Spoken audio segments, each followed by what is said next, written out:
Welcome to CMO Confidential, the podcast that takes you inside the drama, decisions, and choices that go with being the head of marketing. Hosted by five-time CMO Mike Linton. Welcome, marketers, advertisers, and those who love them to Chief Marketing Officer Confidential. CMO Confidential is a program that takes you inside the drama, the decisions, and the politics that go with being the head of marketing at any company in what is one of the most scrutinized jobs in the executive suite. I'm Mike Linton, the former Chief Marketing Officer of Best Buy, eBay, Farmers Insurance, and Ancestry.com, here today with my guest, Pato Spagnoletto, also known as Pato. Today's topic, a content streamer's view of media and the marketplace. Now, Pato has been in marketing and the digital space for a number of companies, including Overture, Yahoo, and Farmers Insurance. More recently, he was the EVP of Marketing at Hulu, and he's now the global CMO of Warner Brothers Discovery. Full disclosure, I've known Pato for over a decade as we worked together at Farmers Insurance. I think he brings a very unique perspective to the show, having been on both the media buying, the media selling, and now the content providing side of the table. Welcome, Pato. Thanks, Mike. Really good to see you. This is a bit surreal, but it's fun. It is super fun. All right, Pato, let's start. Give us a quick overview of the content marketplace and what you are seeing today, because it is one of the most interesting industries out there. It always has been, but now it is even more interesting if that's possible. Yeah, look, Mike, it's been changing. I've been in this industry now for about 6 or 7 years since I joined Hulu in late 2016. And think of it this way. There's the content, which is the product. There's how the content is being distributed, and then how the whole thing is monetized, the business model. All three have changed dramatically in the last 15 years, and certainly in the last 6 since I've been here. In terms of content creation, we've gone through very traditional models, which was either theatrical or television, to now everything that is from 20 minutes to multiple series and how the series are created. Think about YouTube, not just streamers, but think about TikTok. This is all content creation that did not exist in the case of TikTok, years ago. Right. How it's distributed on TV, we used to turn on our cable box and we used to choose from one of 200 plus channels and pay whatever it is we had to pay to watch it. And while there was some comfort in doing that, it was also very overwhelming. And you fast forward to today, and there are so many streamers, so much great content. And while it's provided optionality, it's also provided a ton of confusion. And last but not least, the model by which this is all monetized is just literally changing in front of us. We've gone through a model where it was just through cable operators to now a model that is direct to consumer. And in the last 6 years, or actually, sorry, probably a lot longer than that, 10, 15 years, it was all about subscriber growth. And there was this whole notion of subscriber at any cost. Right. And then last year we woke up when Netflix had an earnings in Q1 that was below expectations. And everybody's like, oh my God, there's not as many subscribers. It's not subscribers at any cost, it's profitability, which to any other industry, like, duh, of course it's about profitability. Right. I'll make it up on volume. It took us a minute to realize that it had to be sustainable and profitable growth. So over the last 7 quarters or so, the entire industry is kind of rethinking the business model.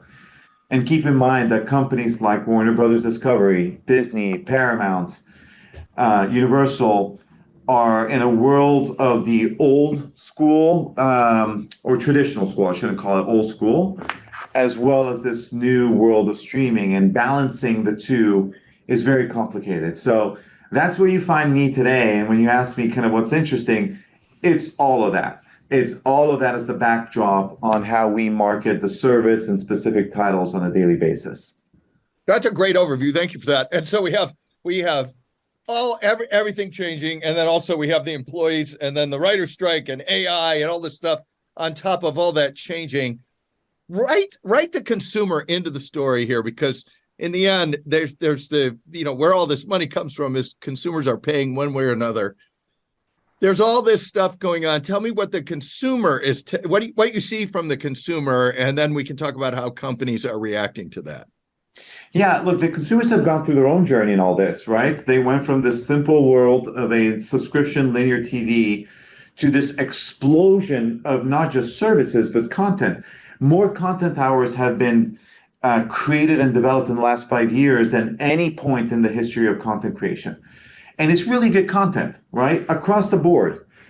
So that's the good part.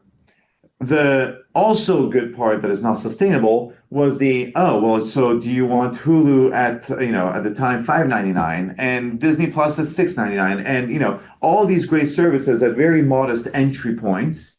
Right.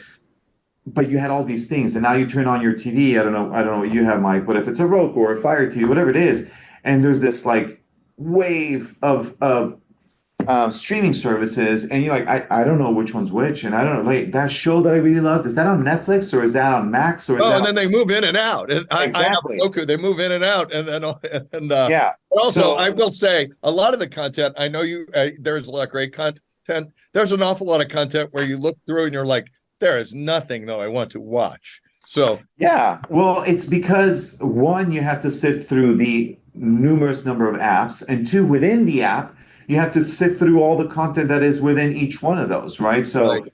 Any reco engine can only do so much in bringing you what is good for you. And so it's really challenging. That's the part that consumers, I think, kind of, in some ways, long for the simpler days of what linear subscription looked like, because you just turned it on and you kind of knew what was there. Also, in this war for subscriber growth at any cost, we've inundated consumers with a ton of content at what I'm calling is really unsustainable price points. And so, unfortunately, we have to go through a corrective period. And you've seen this in the last 24 months where pretty much every single service has increased prices, in some cases more than once, because we have to right-size the value equation. And so, excuse me, as I look forward, there's going to be more of that. There's going to be more right-sizing because we have to get to profitability as an industry, Max included. And we have to find the right balance between content creation and again, how much value that is extracted and as defined by subscribers and their lifetime with us. So then I want to drill down on this a little bit because the consumers are in the middle of this fight, as we saw with the charter dispute with Disney, right up into football season, basically. What are consumers doing? Because there's all this price raising. They're caught in the middle of a lot of this fight. There's the strike, which is saying maybe your show's not going to come on again for another year. What are you hearing from them? So look, for the longest time, the average number of streaming services for consumers was going up, right? It was 1, then 2, then 3, then close to 5. And now it's basically slowed down, if not actually going back. And what that's telling us is consumers are like, time out, just nope, too much. I need my core 3. And then outside of those core 3, I may rotate some of the other services depending on what content is on them. That's what consumers are telling us. And especially as price points go up and this economic pressure, they're like, no, this is too much. Like this whole promise of like, I used to spend an average of $120 on cable, but now I get to save because Netflix was only $14. Sure, Netflix is still, whatever, a little bit more than 14 now, but then you got to add Disney Plus and you got to add Max. And so consumers are feeling the pressure and they're voting with their wallets. Yeah. And you might appreciate this as a fellow marketer, but I have a strong belief that content is the product, bar none. Right. We all have great content. What I think over the long term will help services win is the strength of the brand. And if you think about Netflix as a first mover advantage, who is a formidable player, most people, when they turn on their TVs at night and they don't know what to watch, they'll probably go to Netflix first. Yeah. That's the strength of their brand. And I think we as an industry, and Max in particular, need to be in a place where the brand can make a promise that the platform can deliver on. And we launched Max a little more than 3 months ago now, towards the end of May. And as you may or may not know, Mike, this was a rebrand of a new service from what was HBO Max. Oh, I know, because I'm going to jump questions and jump to that. Tell me about the thinking behind this. And, you read a bunch of marketers saying, oh gosh, they threw away a ton of value with HBO. They should have, because HBO is a big brand. Tell me the thinking behind this. And then we'll go back. We're going to go back to the consumer and the other stuff. Sure. So I will say, Mike, that throughout that entire process, I thought of you many times as I saw you kind of work through rebrand launches in your career. But look, HBO Max was established about 3 years ago as a natural evolution of what is HBO on the linear side. HBO is a formidable brand. Yeah, full great. stop. It has decades of equity tied to excellence in quality storytelling. HBO Max leaned heavily on the HBO part of the brand. And 3 years into it, it still had all those elements of quality content for a certain segment of the audience. So that cuts both ways, right? Because if I don't like HBO, I don't like HBO. I don't care how you package it. I just don't like it. And when we launched the service now called Max, under the umbrella of Max is a ton of content, of which some of it is HBO.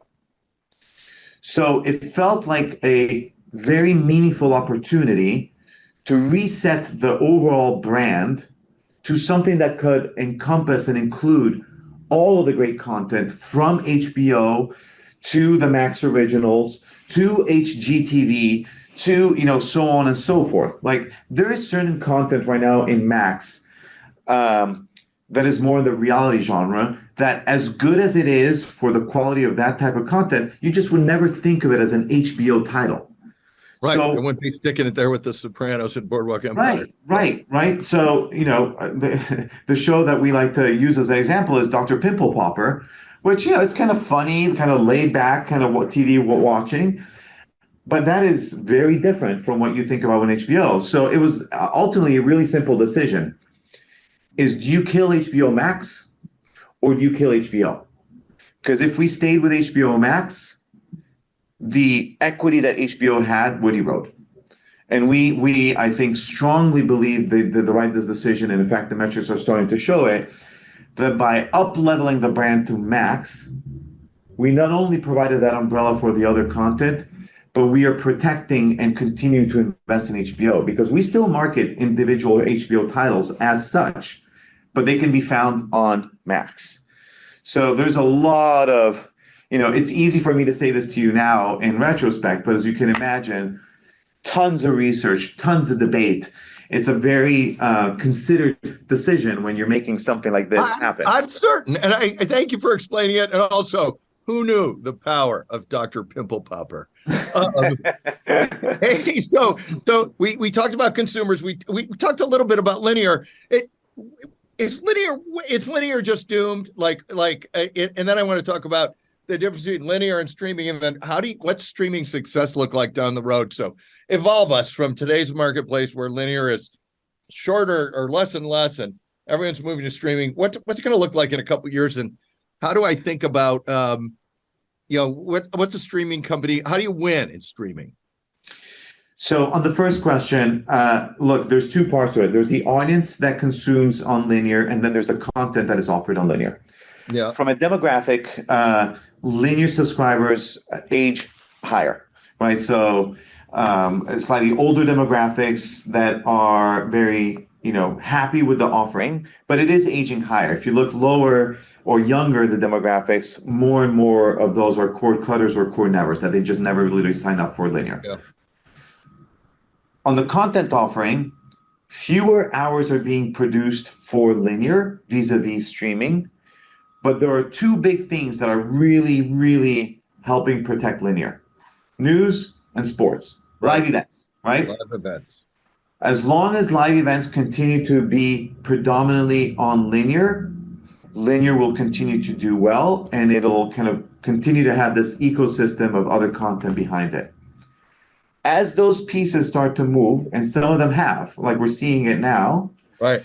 it starts to put that model more and more in danger. At the height, subscription linear TV had, something like 100 million subscribers. Latest estimates, I think, are around, the mid to low 60s. Right. Will it go to zero?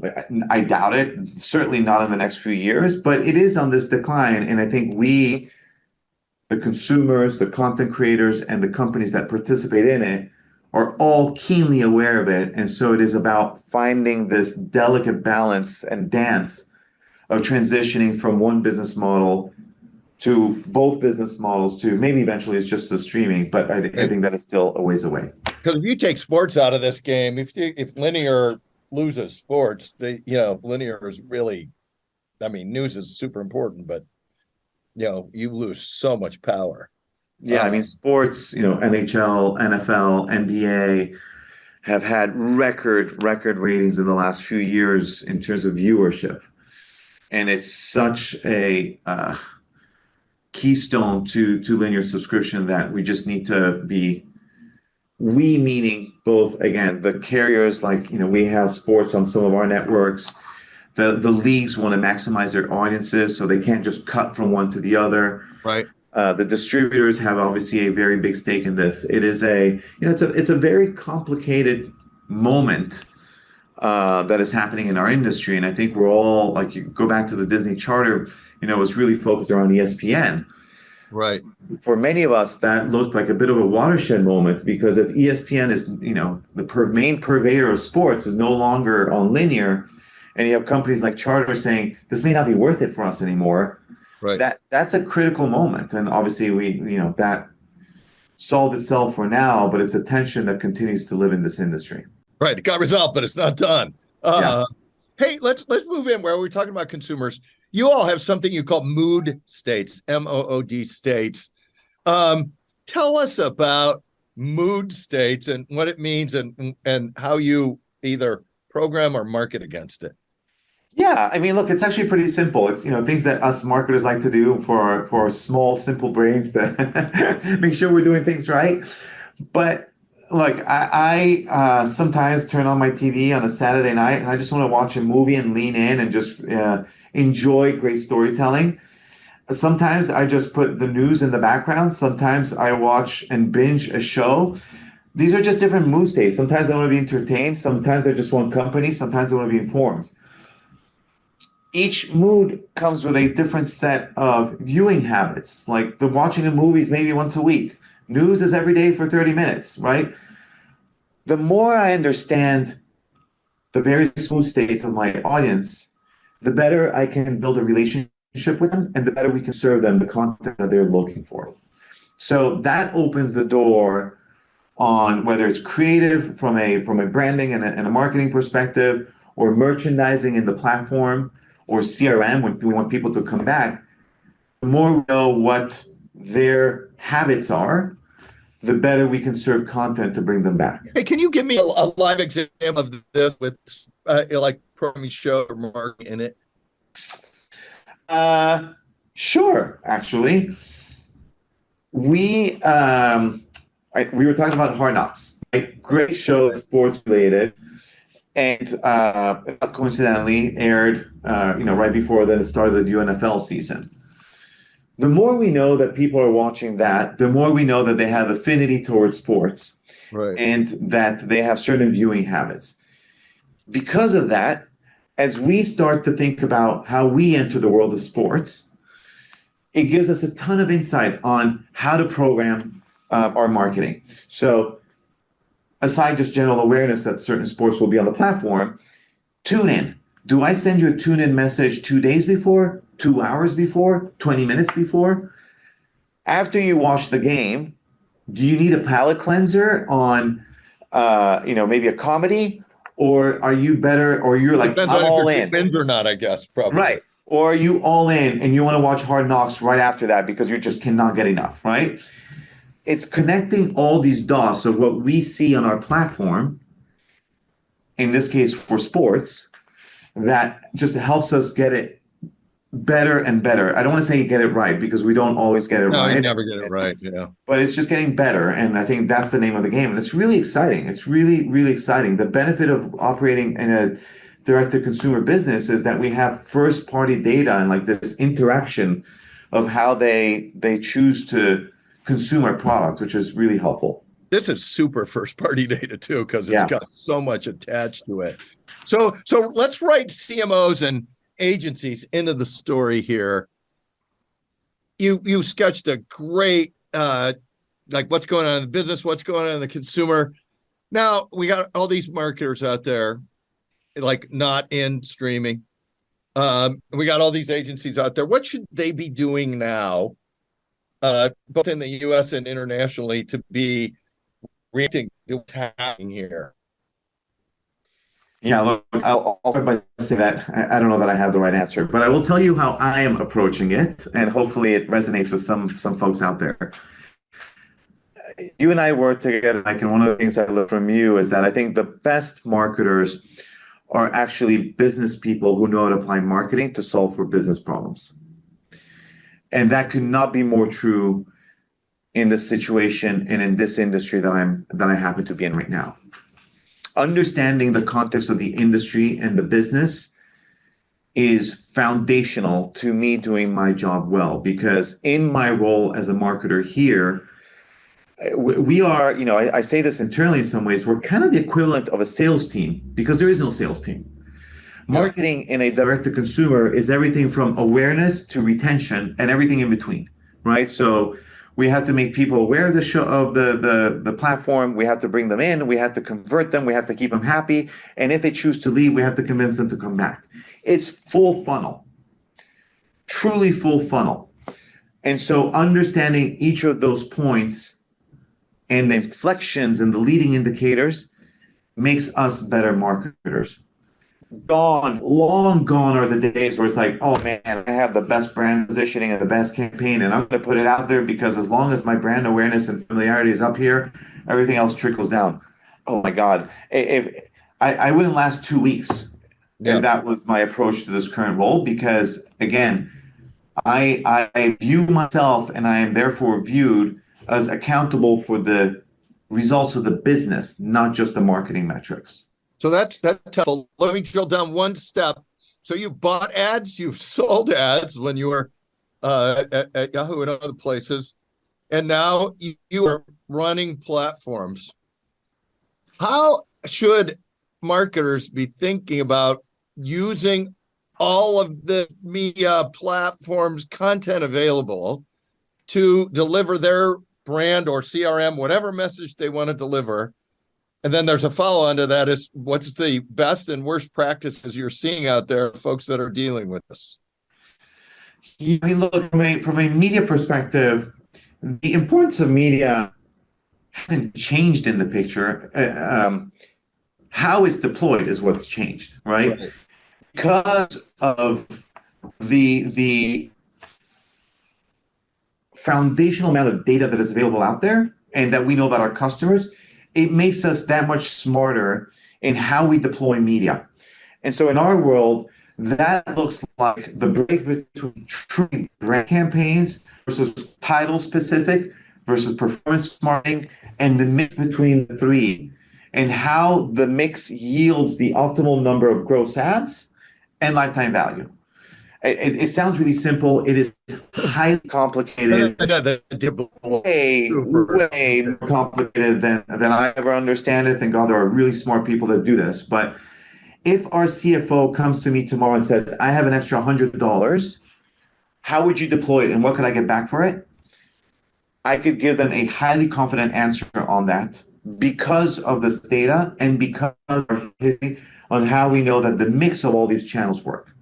So that is how we think about it. And 2 points, as you said, I was, in a world where we sold media, in a world where we bought media.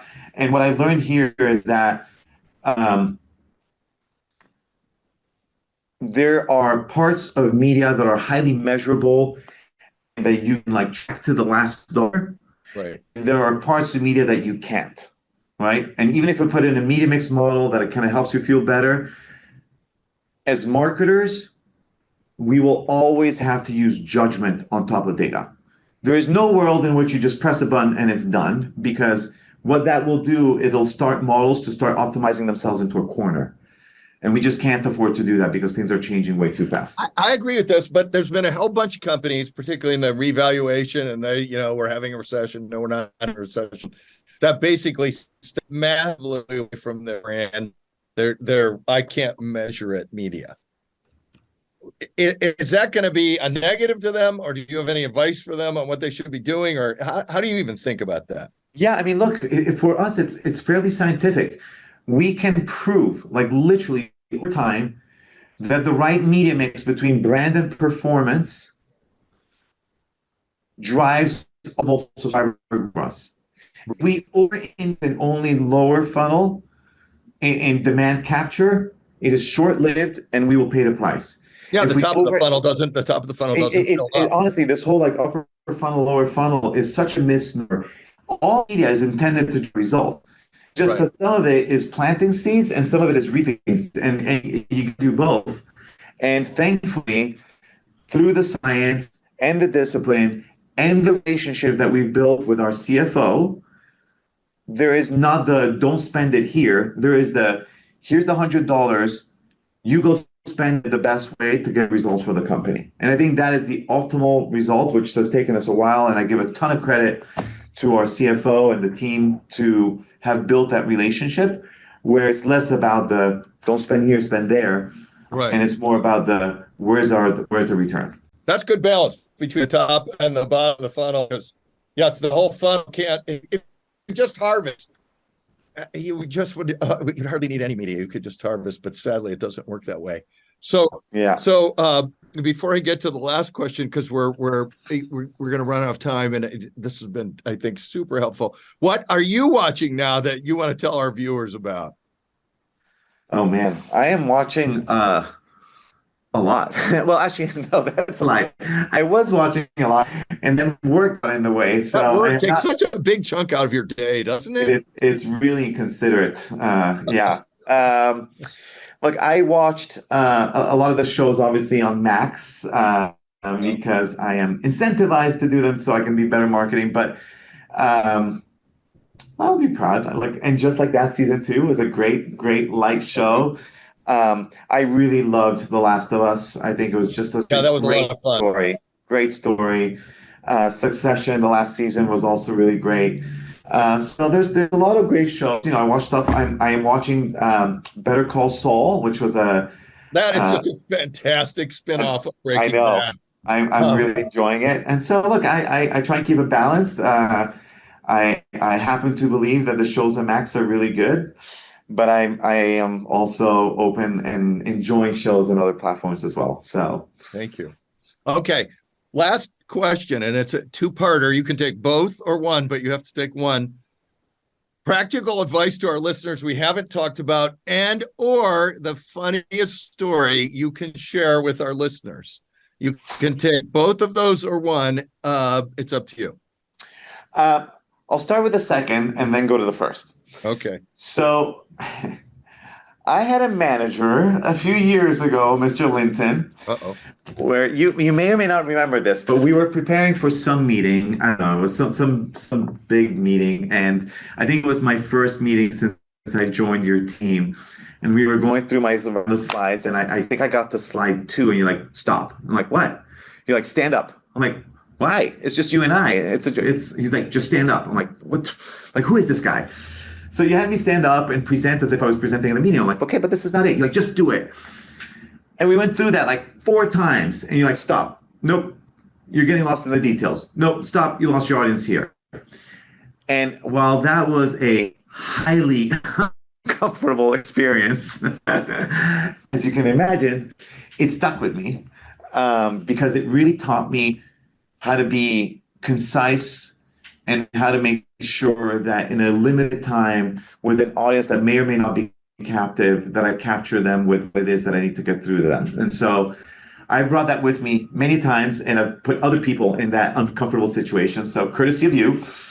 Okay, to all the people that work for Pato on this, I deeply apologize, but it is a helpful tool. So it was very helpful, and I think it started for me this journey that I'm still very much on about how to just be an effective communicator, which kind of brings me to the first point around practicality. I've had an opportunity to talk to a lot of folks who are maybe earlier in their career, and a lot of them are like, what should I do better? And they tend to focus on skill sets. And what I'll say to them is like, look, skill sets matter. Obviously, without skill sets, you wouldn't be here in the first place, right?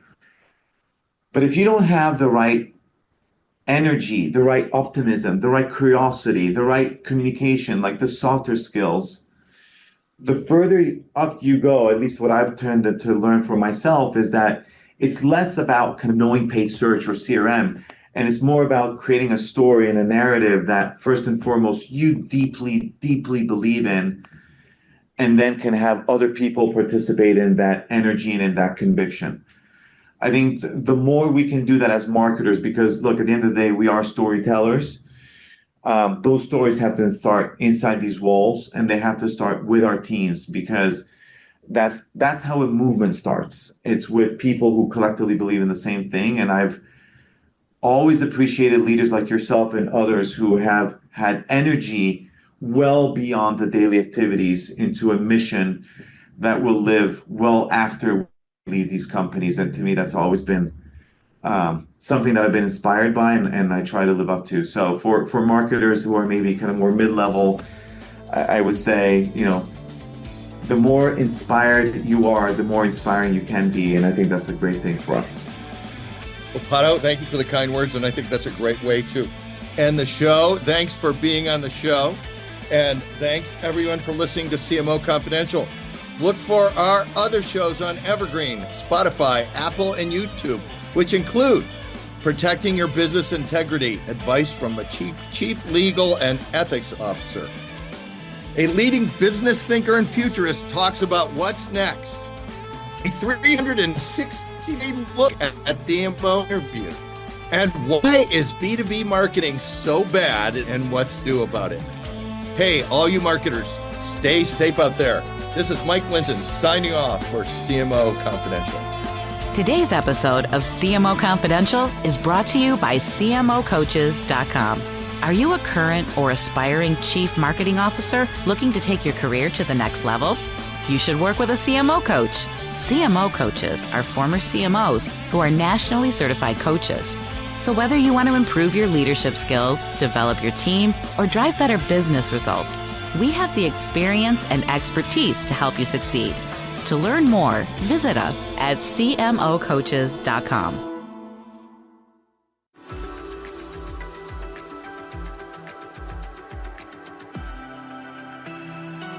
Are you tired of the same old productivity hacks? Have you read the top 20 books on effectiveness, and yet your workdays and email inbox still causing anxiety, burnout, and even depression?